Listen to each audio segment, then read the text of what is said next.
देखो तुम मुझे थप्पड़ बिल्कुल ना मारो, क्योंकि अगर तुमने मुझे थप्पड़ मारा तो मैं रोना शुरू कर दूंगा। ओ भाई, मैं तुम्हें थप्पड़ नहीं मारूंगा बल्कि मैं तुम्हें गोलियां मारूंगा। बिस्मिल्लाहिर्रहमानिर्रहीम। खातिन हज़रात, अस्सलाम वालेकुम।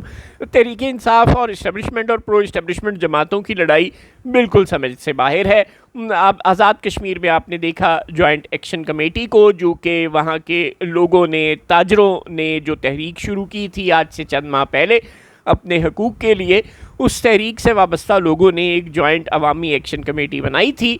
उस कमेटी के साथ सरकार मज़ाकरात करती रही, आज़ाद कश्मीर की हुकूमत भी और वफाकी हुकूमत भी, और बार बार करती रही। अब से कुछ दिन पहले भी राना सनाउल्लाह एंड कंपनी ने, उन राजा परवेज़ अशरफ भी उस डेलीगेशन में शामिल थे, उन लोगों से मज़ाकरात किए। लेकिन अब अचानक सरकार को ये ख्याल आया कि नहीं, ये तो गद्दार लोग हैं। उन्हीं लोगों ने जो बुनियादी मुतालबा है उनका कि जो 12 सीटें हैं रेफ्यूजीज़ की, जो कि धांधली का सबब बनती हैं, जिनको इस्टेब्लिशमेंट अपनी मर्ज़ी के बंदों को दे देती है और फिर उनकी मदद से जिसको चाहती है वज़ीर आज़म आज़ाद कश्मीर बना देती है, और 20 साल में 11 आज़ाद कश्मीर के वज़ीर आज़म तब्दील किए जा चुके हैं। ये सब कुछ जो हो रहा है, इसको बुनियाद बनाकर उन्होंने ये मुतालबा किया था कि ये जो 12 सीटें हैं रेफ्यूजीज़ की, जो जेहलम में और पोठोहार के ख़ित्ते में खामखा जो आज़ाद कश्मीर के इलेक्शन के वक्त जहाँ इलेक्शन हो जाते हैं और वहाँ से प्रो इस्टेब्लिशमेंट बंदे मुंतखब होकर आ जाते हैं, ये सीटें ख़त्म की जाएँ। उस रेफरेंस को एक तरफ तो आज़ाद कश्मीर हुकूमत ने सुप्रीम कोर्ट को रिव्यू के लिए भी भेजा, और दूसरी तरफ जिस दिन अभी सुप्रीम कोर्ट का फ़ैसला आना था, उससे पहले ही उन्होंने उस अवामी एक्शन कमेटी को गद्दार तंजीम करार दे दिया। बैरिस्टर गौहर अकेले पहुँचे गिलगित बल्तिस्तान, पता नहीं वो क्यों पहुँच गए, जब पूरी पीटीआई, क्या जुनेद अकबर और क्या सलमान अकरम राजा और क्या अपने असद कैसर साहब, ये सब नहीं जा सके, तो एक बैरिस्टर गौहर साहब वहाँ पहुँच गए, और वो वहाँ जाके कहते हैं हमें दीवार से ना लगाओ वरना हम रोना शुरू कर देंगे। यार ऐसे कौन हकूक़ देगा। सुहेल आफरीदी साहब कहते हैं कि वो 10 जून को बजट की पेश होने के वक्त आज़ाद जो पार्लियामेंट हाउस है इस्लामाबाद में, उसके बाहर MNAs MPAs senator Tehreek Insaf के धरना देंगे।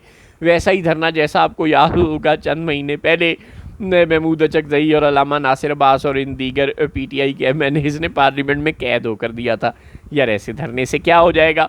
महमूद अचकज़ई कोयटा में अभी कुछ देर पहले ही प्रेस कॉन्फ्रेंस कर रहे थे और वो बता रहे थे कि देखो जी, हम बच्चों को मरवाना नहीं चाहते, क्योंकि मुखालिफ तो ये चाहता है कि हम तहरीक शुरू करें, लेकिन आपके सामने है। ये महमूद अचकज़ई साहब कह रहे थे कि 26 नवंबर को क्या हुआ, जब गंडापुर डी चौक आए थे तब क्या हुआ, जब अपना वो मुरीद के में TLP वालों ने किया तब क्या हुआ, और डॉक्टर मारंग और बाकी लोगों के साथ बलूचिस्तान में क्या हुआ। इसलिए हम किसी के बच्चों को मरवाना नहीं चाहते, इसलिए हम कोई शदीद किस्म की एहतजाजी तहरीक नहीं चला रहे। सोच तो बहुत अच्छी है, बिल्कुल किसी के बच्चों को मरवाना नहीं चाहिए, लेकिन आपके पास कोई अल्टरनेटिव प्लान तो होना चाहिए ना। जैसे कि आज़ाद कश्मीर की अवामी एक्शन कमेटी के पास था, उन्होंने आज़ाद कश्मीर बंद कर दिया था और हुकूमत को सरेंडर करने पर मजबूर कर दिया था, और अब उनके जायज़ मुतालबात की जब लॉजिकल मंतक की जवाब नहीं है सरकार के पास, तो उन्होंने उस कमेटी को, जिससे वो आज कल तक मज़ाकरात कर रहे थे, आज उसे गद्दार करार दे दिया है। गोया जाहिर है जब लॉजिक में आप नाकाम हो जाते हैं तो फिर आप ताकत का वहशियाना इस्तेमाल करते हैं। गिलगित के इलेक्शन में भी ताकत का वहशियाना इस्तेमाल हो रहा है, सुबह दोपहर शाम हो रहा है। मियाँ नवाज शरीफ उसके बावजूद मजलूम बन रहे हैं, लेकिन खैर उनके दुख तो कभी नहीं जाने। बहरा इस सब के बाद अब जो सूरत हाल बलूचिस्तान में लोग आपसे जिस तरह नाराज़ हैं, जिस तरह खैबर पख्तूनख्वा के कबायली इलाकों में लोग आपसे नाराज़ हैं, उसी तरह अब आप गिलगित बल्तिस्तान और आज़ाद कश्मीर के लोगों को भी नाराज़ करेंगे। ज़ाहिर है तहरीक इंसाफ की हरकतों से तो लग रहा है कि उससे कुछ नहीं होने वाला। महमूद अचकज़ई और अल्लामा नासिर अब्बास ये भी अब बूढ़े हो गए हैं, इनसे भी कुछ नहीं होने वाला।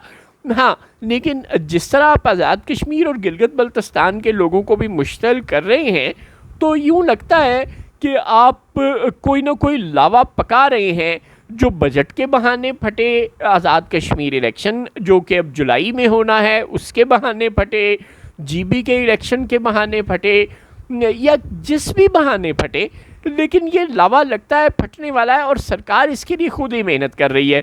हाँ, तहरीक इंसाफ को शायद इसका क्रेडिट ज़ीरो जाए, वो शायद कोई कारकर्दगी ना दिखा सके, वो शायद आवाम को अब ऑर्गेनाइज ना कर सके। अब तक तो यही लग रहा है कि फिर सोहेल अफरीदी से अपने गंडापुरी अच्छे थे कि कम से कम वो एक बार कोई हल्ला गुल्ला करने में तो कामयाब हुए थे।